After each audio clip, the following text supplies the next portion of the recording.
Good morning, good afternoon, good evening, wherever you're hailing from. Welcome to another episode of Red Hat Enterprise Linux Presents. I am Chris Short, executive producer of OpenShift TV. I am here with the one and only Scott McBrien. Scott, how are you doing today, sir? Doing great, Chris. Looking forward to talking about some file system stuff, and we'll see where that takes us. Yeah, and I know the topic seems very rudimentary to some that might watch this channel normally, but this is a foundational topic that will help everyone in the long run, right? Like understanding the Linux file system and how it's structured really helps you get a hold of Linux systems in general and manage them better. And also don't store stuff in var temp. That'll be the one lesson you should take away from this. Well, and truth be told, like if the audience wants to drive us down a rabbit hole, let's Yeah, totally. embrace it wholeheartedly. Yeah, I am all for it, right? Like consider this an office hour about Linux file system directory structures, and we will happily take you down any rabbit hole you want to go down. We are ready. Well, I don't know about happily. Well, I'll happily do it because I enjoy it regardless. So we talked about this a while ago, and it's like you said, a foundational topic that a lot of folks don't always have their arms around. And I figured we'd start with just talking about like what that top level directory structure looks like. So let me share my screen. And you actually went above and beyond here. And, I did. Yeah. So Fun stuff. let's just take a look at that top level directory. And what I did was I just took this list of directories and I put them over here on another tab so that we could just have something to like look at that's not terminal window. Yeah. No, that makes sense. I like it. And putting Chris Short on the spot is always fun to do. So I figured we would take turns talking about what we expect to find in each of these directories. So Chris, I will let you go first. Pick any directory. Well, I'll just do it in alphabetical order, right? Like bin. Okay. Bin contains binaries.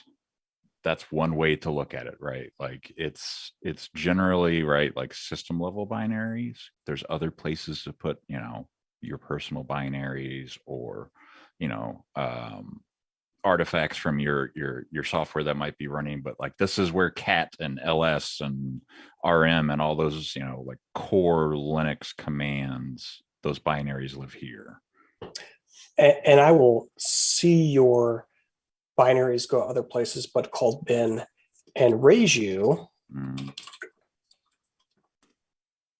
if you take a look at the path environment variable. Every user, if they log in with a bash shell and use the standard shell scripts that come with RHEL, will actually have their own personal bin directory added to their path by default. Nice. That's amazing. So yeah. Crazy Cool. town. What are you going to pick next? Like you can do round robin too. Alphabetically. Well, I just said I would start alphabetically. It doesn't mean we have to stick with that. So I'll stick with that theme. Okay. Cool. But you might get yourself in trouble later. We'll see. I probably will. So /dev is where we expect to find device files. These are a logical representation of devices attached to the system. So this is where we find these special kind of files that represent hardware. And generally they're indicated on whether they're a character or block device. And then there's like the major and minor numbers instead of number of links and some other pieces of data about them in their inode. But more generically, this is where we find device files that represent the devices attached to the system. Yeah, remember everything in Linux is kind of a file, right? Like that's kind of the idea. So you can muckety muck with it on the command line as such, but there are special kinds of files that are devices. All right, your turn, Short. All right, so let's see. I mean, I'll just do home. Home is where all your users live, essentially, right? Like they will work inside home. Their home directory is theirs. It's like unless you're root on a system, one user can't look at another user's directory by default, at least. So it's kind of like your private playground to do whatever you need to do in. You'll see interestingly enough, root does not live under home. It lives under root. We'll talk about that later. But your home directory will have your files in it, right? Like if you use like the GUI for RHEL, I forget GNOME. If you use GNOME, for example, that home directory is kind of like where everything is for you, your downloads, your documents, everything, that kind of deal. Yeah, and um, what goes in all these directories is dictated by a document called the Linux File System Hierarchy Standard. Mm-hmm. And for Linux, this is where user directories go. For Unix at large, that's not always the case. Right. So, for example, my IRIX box that I love dearly, but was modern 30 years ago, it chose to put home directories in user share people. Oh, Or fancy. Yeah. So, but home is where most modern distributions will put user stuff these days. And I would like to point out that in the official docs, it says home is optional. Just to give you an idea of, how sometimes there are systems that have no home directories, and that should not be taken as an abnormality. Yeah, for RHEL, we include it. Right. But yes, there could be specialized builds of other Linuxes that maybe would not include it. But we always include it in our file system layout for RHEL. So I'll do a twofer. Okay. Because we have lib64 and then there's also lib, and they actually both pretty much hold the same thing now, but that wasn't the case always. Yes, but they're both first shared libraries. Mm-hmm. And the difference between them is that once upon a time we were compiled with 32-bit binaries and libraries, mm-hmm. and then at some point we started supporting 64-bit stuff, so lib64 was created to hold those, and now we've kind of coalesced them back together again, but I'll talk about that coalescing in a bit. So lib and lib64 are for shared libraries. So does this mean I should take mount and media, or are we? They are two different things. They are two different things, but they do use the mount command to get stuff there, correct? Yes. In most cases, I feel like, yeah. But anyways, mount is the de facto point for mounting file systems of another variety, right? So, if you have your iSCSI network, this would get mounted here as a subdirectory underneath mount. Your NFS shares would get mounted for system use in the mount directory. And notice it says MNT and I'm saying mount. That's because they're one and the same kind of deal, where media is a mount point for removable media. So like you insert a thumb drive or a CD, DVD, whatever, even certain kinds of card readers, that kind of thing, right? Like that'll show up in media. But it does use mount to put those things into media.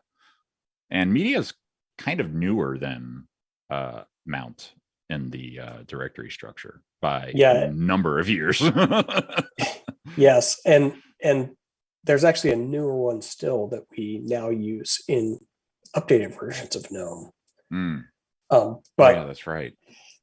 I can barely keep up with this stuff sometimes. I know, and that's one of the things. Like we at Red Hat provide this file system layout for RHEL based off of the file system hierarchy standard. And there are some times where something exists in the standard that we don't really use. Right. But we keep it because either historically we've used it in the case of mount, for example, or maybe other people use it, which I think may still be the case today for media, because I know that our stuff that used to use it has been moved elsewhere. But it's part of the standard, so we comply with the standard. Great. We've talked about the next one on the show if we're going in line by line order here. I'll find the link real quick for everybody. So Proc is a in-memory file system. It's actually not stored on disk. Mm-hmm. So anything you look at in that directory is actually, you're looking at components in the kernel's memory in the runtime. And so there's all kinds of stuff in there. And we've actually done 2 shows on it. One was just kind of like an overview, right, and another one was a deeper dive in tunables that are there. Right. But it got its name because originally it was where we could find process information. So like when you look in there, you'll see all the PIDs of the processes running on the system. Yeah, and I'm great. Home is where you make it. That's a funny comment. I like that one. There's the Proc episode. I'm dropping in the chat now, and then the tunables episode. I'll grab here real quick. Come on, YouTube search. And while you're doing that, I'll just go ahead and please do. Thank you. Yeah. So I mentioned that there was a newer place that GNOME was using for file system removable media stuff, and that's under Run. These are 4 mount points that people need during the runtime of an application. So when you plug a USB thumbstick into GNOME it's running application. It's like, oh, I need to make a mount point to mount this USB stick that just got plugged in for my user so I can run the files application. So it creates this subdirectory into Run and then attaches that device at that location. Nice. All right. So you did Run. I'll do boot. Boot is a fun one, right? So boot is actually like formatted differently as far as your partition goes sometimes, and it's supposed to sit in theory at the front of the disk, but it's kind of hard, like in the virtual world, to imagine the front of the disk, right? Like especially with SSDs, right? That was because on spinning Rust, as I like to call it nowadays, it would be faster access times. So now with SSDs and NVMe drives, like the access time is consistent across the entire storage device. So it doesn't really matter as much, but boot is where the init system lives. Well, not all of it, but some of it. And like how Linux starts on your system, that lives here. The kernel like lives here, and everything gets loaded at startup from boot. Yeah, and it used to be like way back. Mm-hmm. You put the bootloader in the master boot record on your disk, which was the first sector of the disk. Right. Well, you can't put a whole lot of smarts in one sector of space. Mm-mm. So we had to create boot and make sure that it was at the front of the disk, because you could put a little binary in there to be your bootloader, but it could only have so much address space. So you had to store those files that it was accessing within a certain amount of your disk, because it just didn't have the address space to find them if they were stored later on. This one is one that's kind of still a little funky, because in some places like cloud images, a lot of the marketplace images and stuff have moved away from this. You just have the / file system and that's it. Yeah. However, for like DISA-STIG security compliance, it requires that this be a standalone file system on a disk or partition. And so when you're dealing with that, you also need to think about things like space. So the kernel, the binary executable part of the kernel, not the modules, is stored here. And so 10 years ago, you could get away with a 100 megabyte boot partition and be cool, because the executable part of the kernel was like 5 megabytes. Right, exactly. That is not the case anymore. So you may need several 100 megabytes for your boot file system so that you can apply updates to the kernel and not have to immediately remove the old one in order to have enough space. In RHEL, when you update the kernel, you will have your old copy and your new copy here, unless you tell the kernel to clean up itself. Don't clean up the known good one first. Make sure the new one boots before you clean up any old ones. Spoken like a true systems administrator. I have been bitten by this before, yes.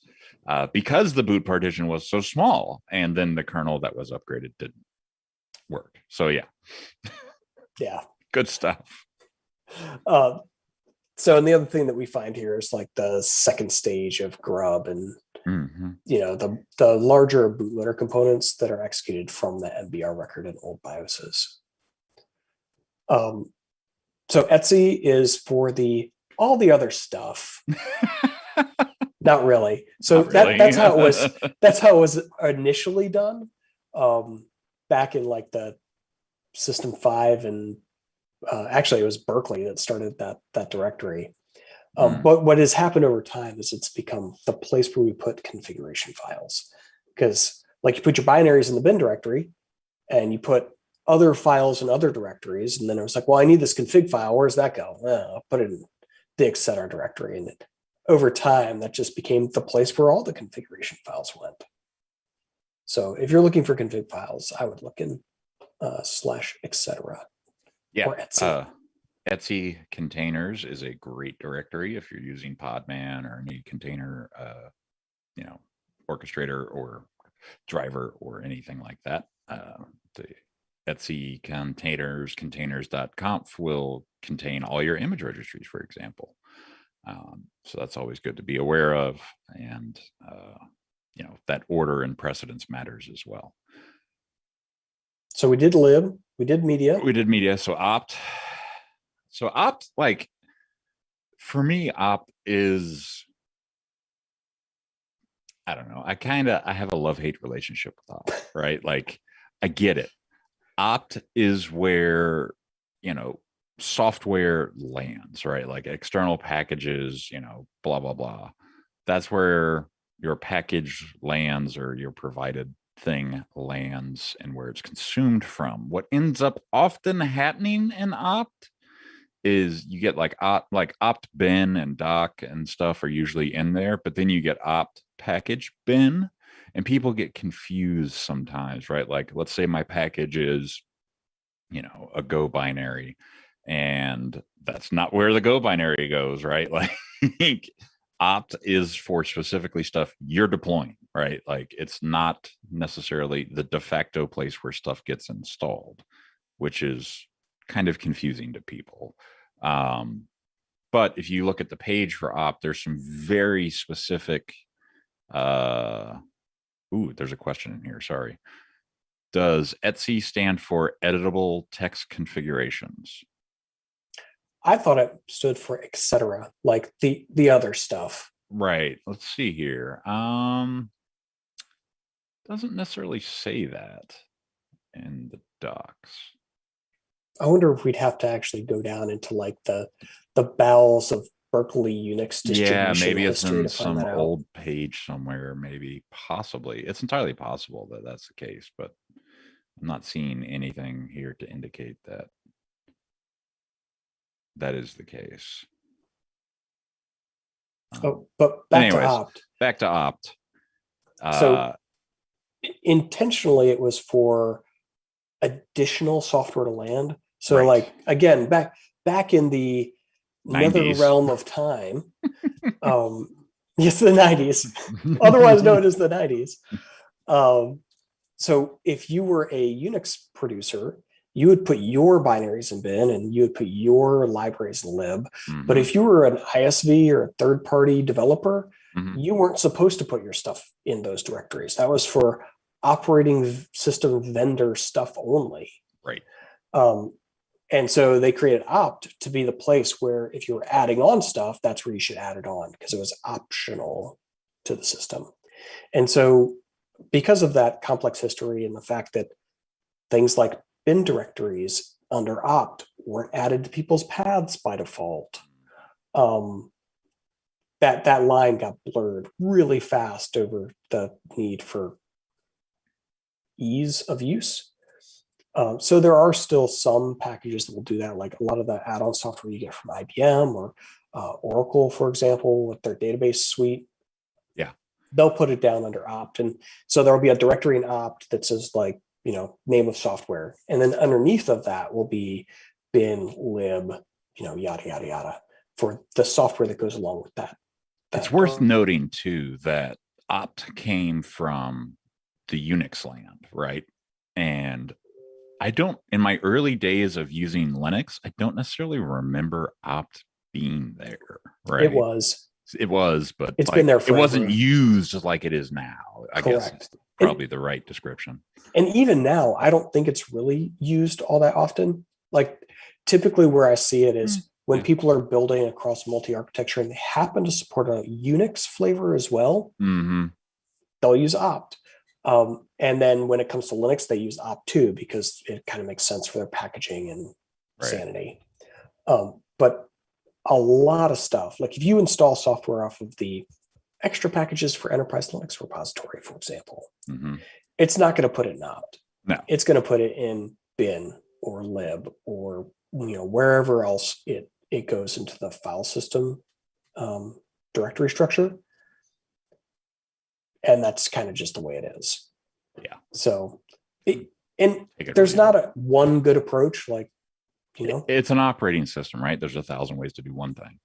Right. Now, I will say, if you're installing additional software that happens to have the same name as system provided software, please put it in opt. Yeah, don't overwrite the system provided software. No, that's yeah. And we've even made that not necessarily harder in RHEL 8, but we've made some very clear lines there with RHEL 8, right? Like this is where system stuff belongs. This is where user stuff belongs, right? Like we've made clear delineations there. Yeah.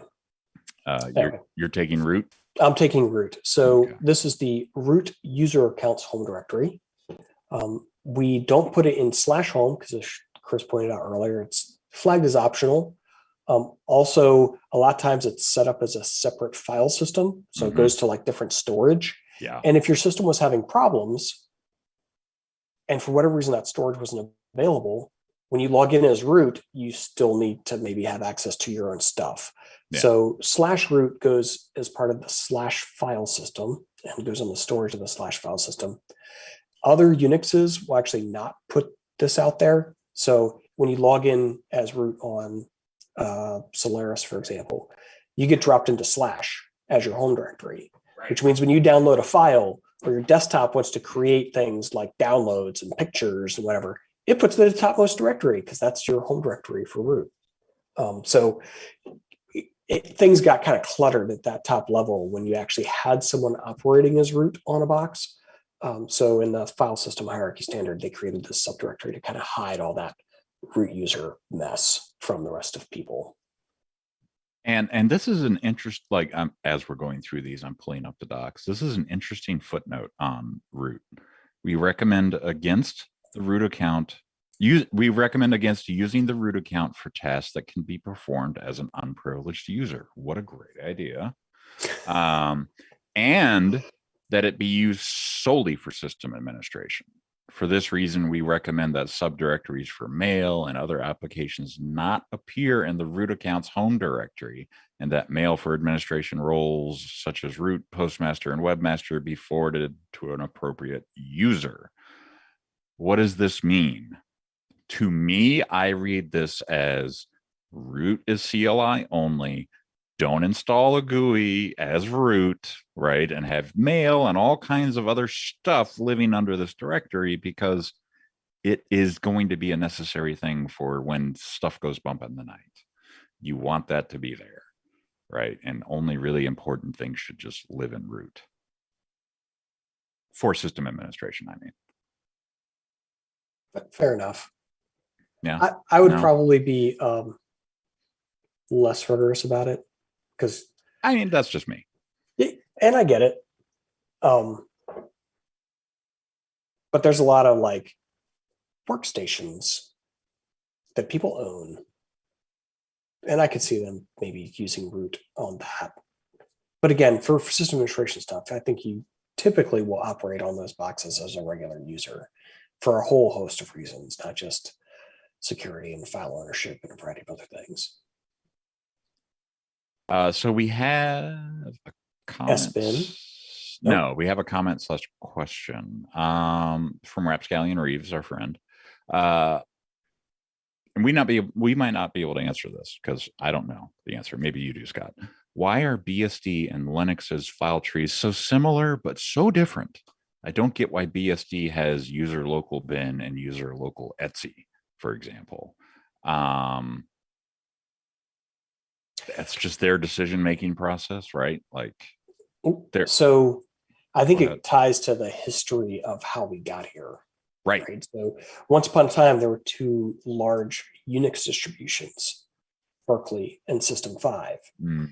And as they matured and they wanted to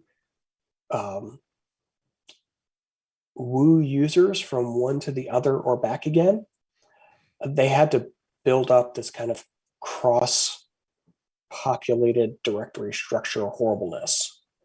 So like if you were a Berkeley person, right? Because you started on Solaris when it was Solaris 4. something something. And then your company decided that you were going to be an HPUX shop, which was System 5. So you log into your first HPUX machine and you're like, where is everything? So HPUX or AIX for that matter too, from IBM, they started to create these kind of additional directories to make it more comfortable for people coming from Berkeley. And then Sun was like, well, I mean, what if somebody goes from AIX or whatever to Solaris? So they started doing the same thing with the System 5 directories. And so when you look at the commercial Unixes, I think a lot of them end up cross-populating between the Berkeley and System 5 standards. And then Linux comes along and it's the same deal. They have to appeal to people who may be used to working in a variety of Unixes. So they created this much more amalgam of directory structures.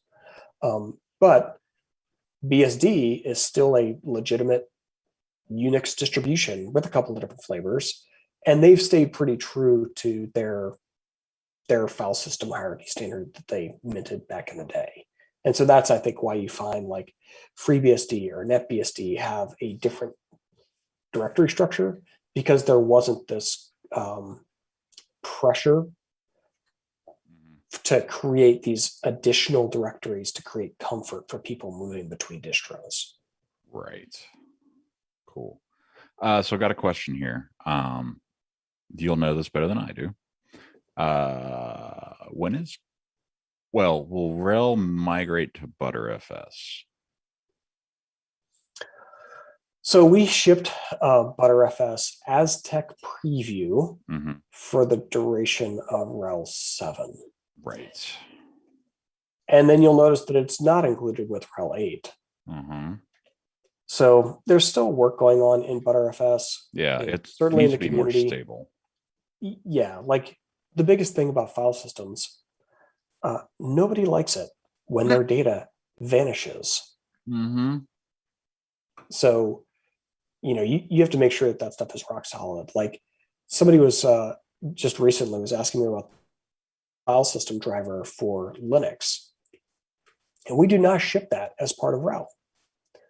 You can get it in places like, I think EPEL may have it. Yeah. So you can get a module and it'll plug into your kernel and stuff. But that's because there is a extremely unlikely situation where you can lose data. And so if you're mounting an NTFS file system into your Linux directory structure and then data starts vanishing, no bueno. Yeah. People tend to frown on that, especially in the enterprise distribution world. We like to make sure your data is as stable and intact as possible as we're going about making your operating systems. So yeah, I mean, there's a lot of work being done on Btrfs. Fedora is using Btrfs. I'm using that screen right there. I'm using Btrfs. I don't have anything of significance that I cannot replace easily on that box, for example, though, as a result. And I don't think Btrfs is like ridiculously unstable, but I mean, even if it's a very unlikely situation. Yeah. So I know that our product manager for file system stuff is continued to keep an eye on Btrfs. So I don't remember if we've put it into CentOS Stream 9, CentOS Stream 9 had their first build just like a week ago. And that should be a pretty good representation of what we expect to land in RHEL next year when we release RHEL 9. I have not looked for Btrfs, but that would be, if I was going to look to see if it was maybe going to land in there, that's where I'd look first. Yeah, check out CentOS Stream, see where, because that's the progression, right? Fedora, CentOS Stream, RHEL. Yep. Ta-da. Yeah, and CentOS Stream keeps a pretty close relationship with RHEL. So when you're looking at CentOS Stream, you're looking at a pretty good representation of what you can expect in the next version of RHEL. Makes sense. All right, so you're up with Sbin. Oh, so Sbin is another one of those throwbacks, I feel like. Maybe not. I don't remember which came first.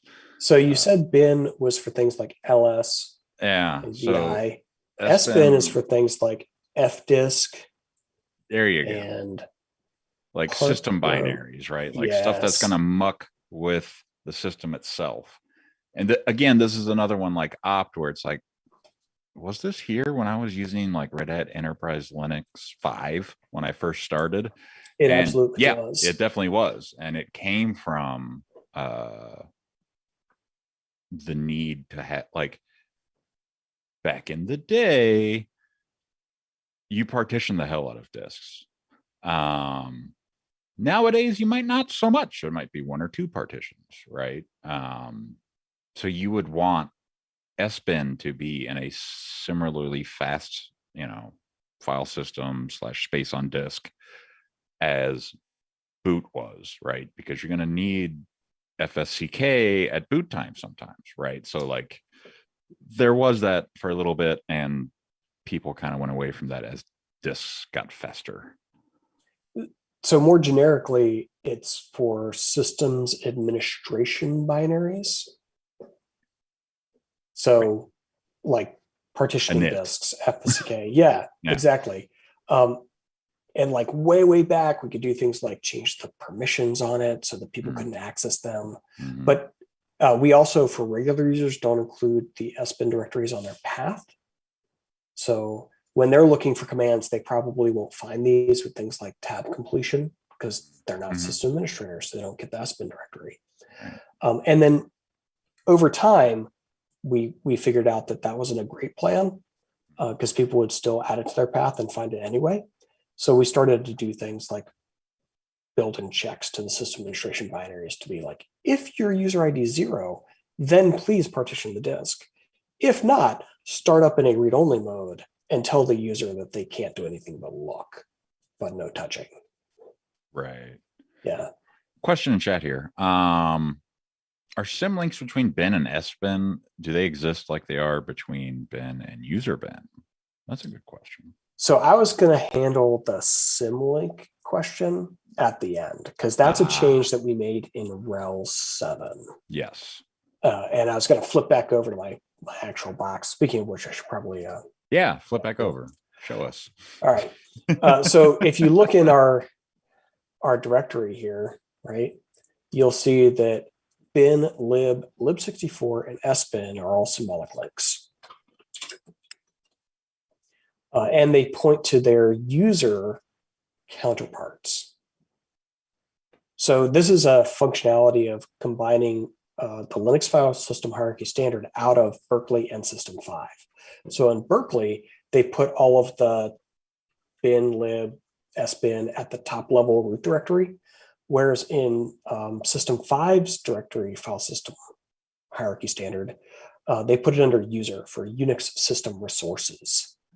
And then it became like, well, as time went on and we started to cross-populate between those two directory structures, sometimes a thing went in bin and sometimes it went in user bin, or sometimes a thing went into sbin and other times it went into user sbin. So we ended up having to start adding those directories to like both sets of those directories to everyone's paths. And then in RHEL 7, we just went ahead and merged them together and created these symlinks. So in reality, everything in RHEL goes into user. And then if your package, when you're installing an RPM or whatever, says /bin, that's fine. It just follows the symlink and puts it in user bin. So we created those symlinks to still maintain that compatibility. And I missed this question from Ratscallion Reeves. One thing I still don't understand about Fedora 34 and Btrfs, since compression is enabled by default, if you check the encryption box during F34 install, will that mess you up? How can Btrfs compress encrypted data? Let's not conflate compression and encryption, right? They are vastly different things. An encryption algorithm masks the data using the prescribed algorithm. Compression uses a different algorithm to make more space on the disk, right? Like that's essentially the way to look at it. Btrfs uses compression in the file system, which should be, in theory, more efficient than like using external processes to make that compression happen and then decompress and recompress in and out kind of deal. But encryption can happen before or after compression, right? Like there's no wrong order to do that in, but you have to decrypt a disk before you can load it. So it usually is compressed and then encrypted. Correct? Or am I wrong in saying that? I think that's mostly right. Okay. The one place where you might get into some weirdness is if you encrypt first, then compress, because when you compress stuff, things like text compress really well, right? Whereas binary does not text very well. Yeah. And so I wonder if you encrypt something, if it changes the data to the point where it doesn't compress very well anymore.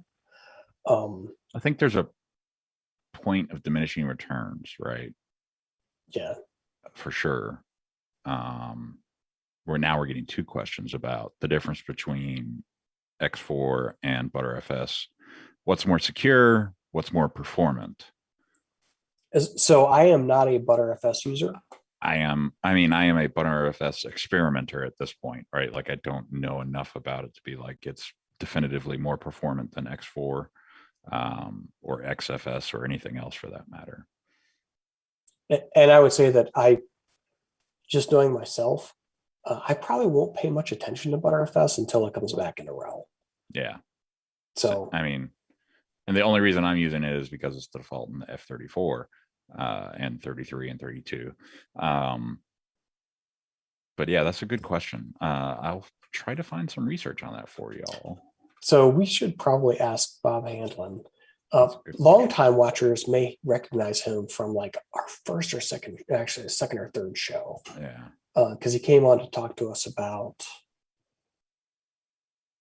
K-Patch, maybe? I think so. But he is also the data services product manager for RHEL. So he's the one, when I mentioned somebody was keeping an eye on it, he's the one who's keeping an eye on it. And that might be our next stop to ask these kinds of questions. Yeah.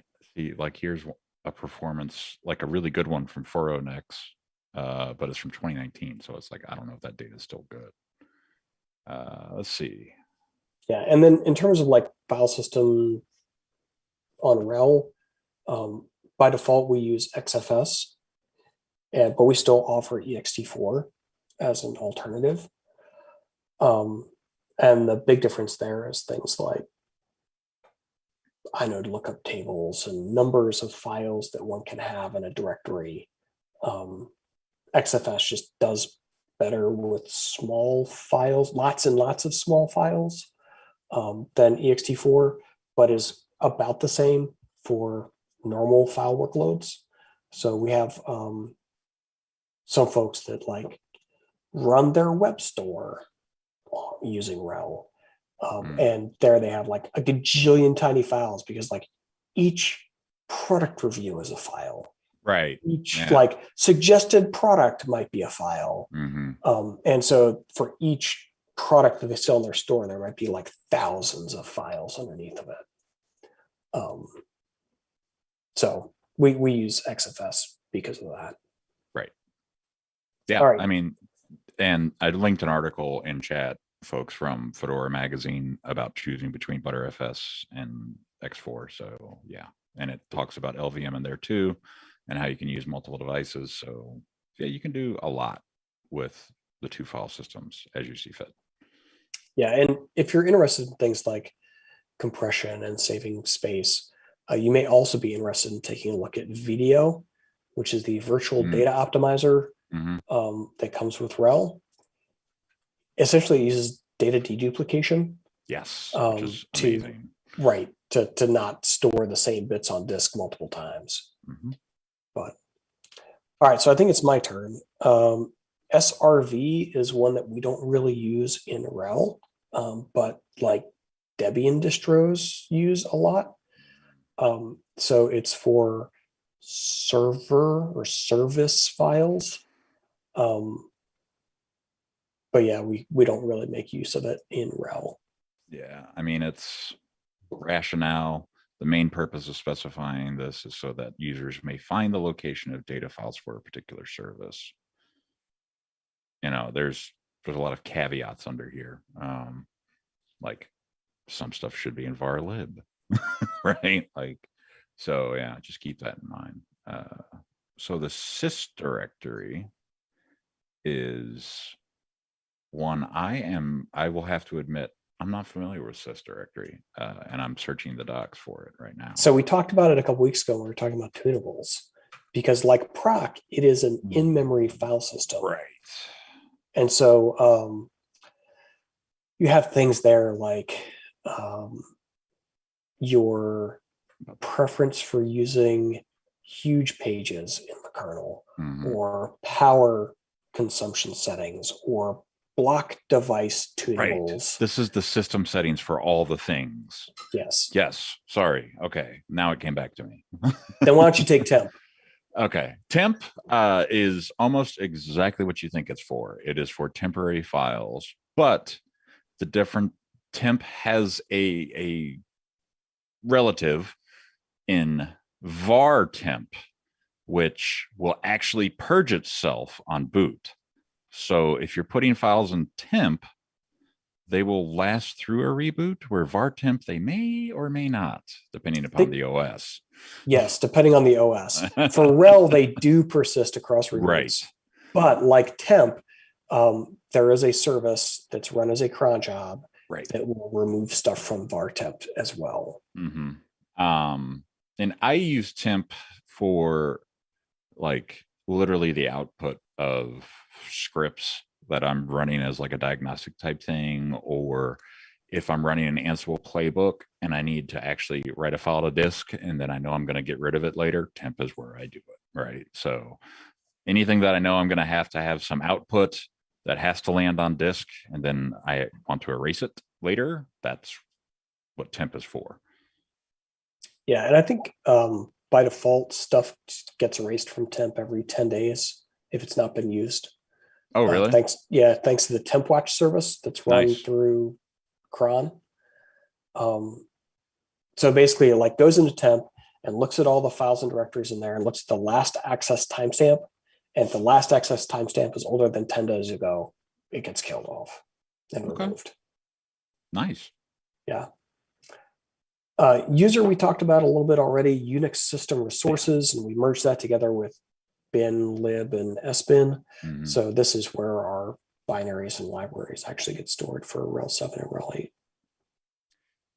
var is one of my favorite directories because there's so much going on in it, right? Like, var logs, var cache, var crash, var lib, var lock, like everything kind of like running on the system is under, like the outputs of that is all under var, right? So if you're looking for logs somewhere, go look in var logs.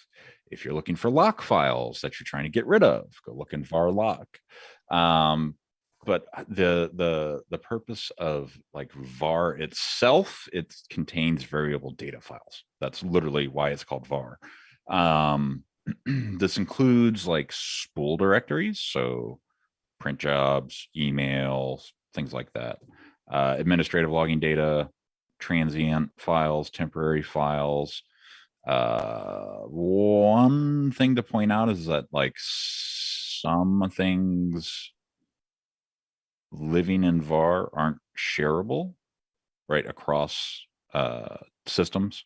So just keep that in mind, right? Like you don't want to mount var log to the same thing on every system unless you have a way to take care of that output. Right? Like your logs are structured in a certain way to identify themselves as coming from certain systems, right? Otherwise, it's just going to be a massive mess for yourself to clean up. Yeah, and we actually have a service to do that now. Yeah, right? If now you we use do. rsyslog or syslog-ng, you can have the logging service on your individual boxes congregate all of those into a specific system, and it takes care of like creating a subdirectory under var log with each system subname or IP, and then puts all the stuff that it got from them there. But if you want to get a good, did you say temp is mounted in RAM? No, we did not say temp is mounted in RAM. It RAM. is not mounted in RAM. No, it is all disk. Sorry, there's questions that I'm missing because I'm so focused on you right now, Scott. You're engrossed in the conversation. Well, I'm trying to keep my place in the slides here, if that makes sense. But yeah, like var, shoot, this just slipped my brain. I spent a lot of time in var working with databases, for example, right? Yep. Like that's where your data from your databases will land. And you want to make sure that that var directory, especially for that database, is fast, very fast, right? Like you want var to kind of be your fastest disk at times for this reason. Yeah, I think that like finishes all of our directories. So let's does. So let's get let's do some questions answered. Would you consider testing ZFS on Fedora? I mean, maybe.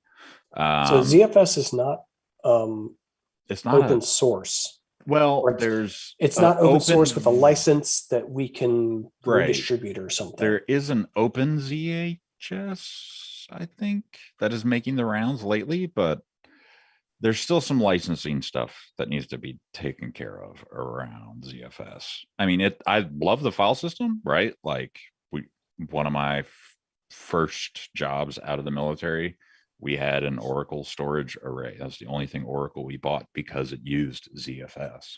And it's a really impressive file system, but it is very tightly licensed in the sense of like it's incompatible with open source software to some extent. So yeah, that's just something to keep in mind. Linux has something for ZFS, like it's making its way out into the world. So just keep that in mind. And I thought that Btrfs like an attempt to reinvent that wheel in a more friendly way. Yeah, like one that was not intellectually encumbered. Right. And that's kind of the idea. But yeah, oh boy. So one of my coworkers just got another one of my coworkers riled up about Btrfs. So maybe they'll be joining the call here or the channel here in a second to talk about things. But yeah, so we'll see. What other questions we got? I'd really like to see Btrfs be the new ZFS. Yes, I would too. We covered the RAM thing.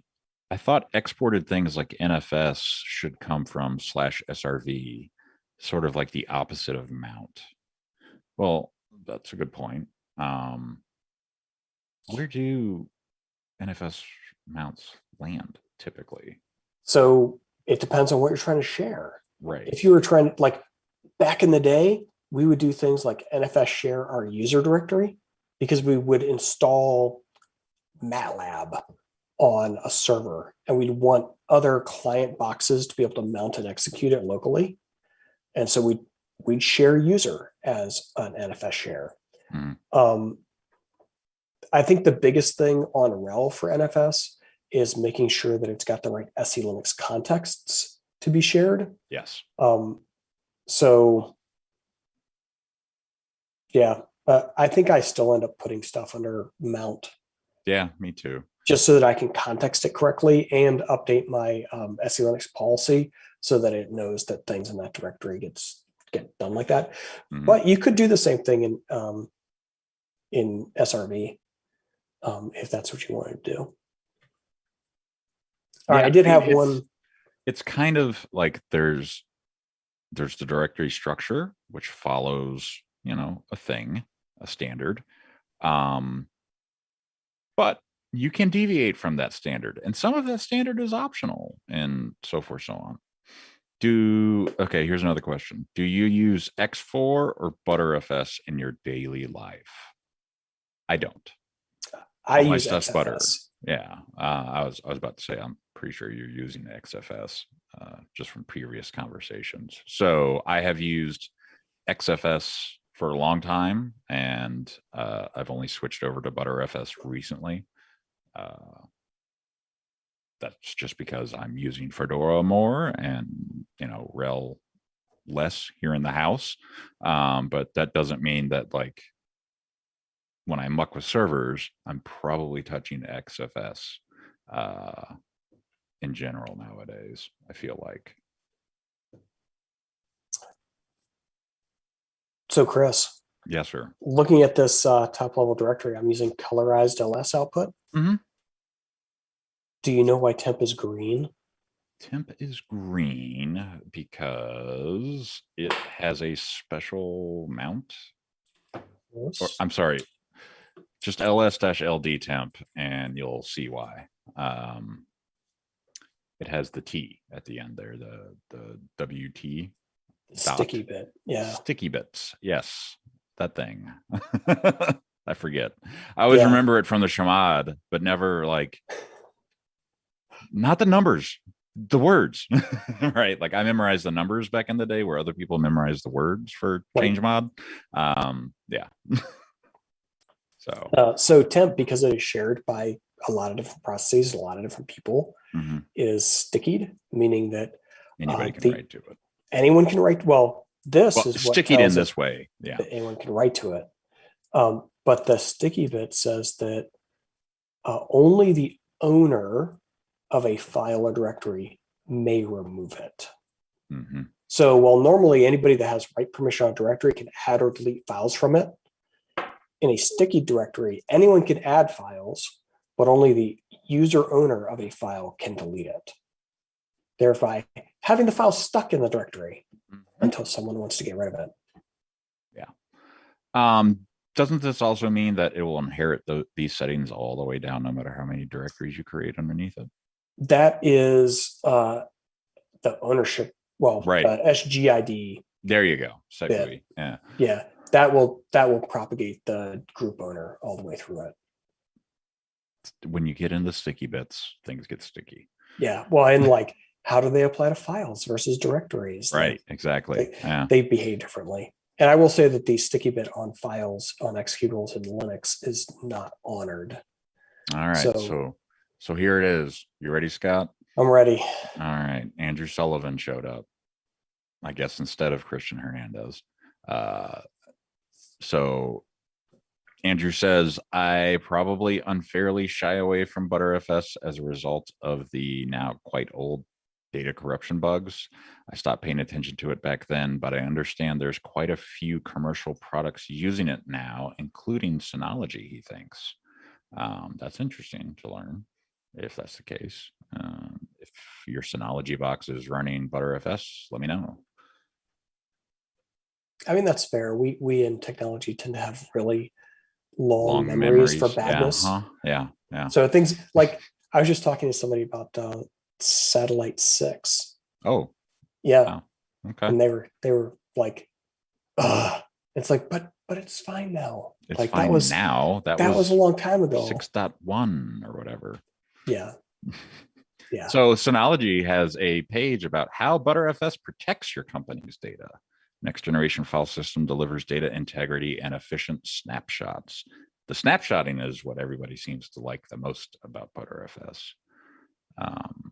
Does XFS perform better than X4? Kind of. Depends on the workload. Depends on the workload. Every performance use case is going to be workload dependent. Yeah. So literally everyone. So XFS does better for stupid amounts of small files. At one point, it actually was able to actually store more files at the directory level. So like in ext, I don't remember the version, you could only have 64,535 files in a directory before it would like not be able to that's right anymore. Yeah. And XFS, like it's ridiculous amounts that I would challenge someone to actually achieve. It's like millions of files in a single directory level, and it can retrieve it. But because it's better at looking up and retrieving those tiny, large amounts of files, that's kind of its sweet spot. Right, and like, it does about the same as the other file systems for just normal file system IO.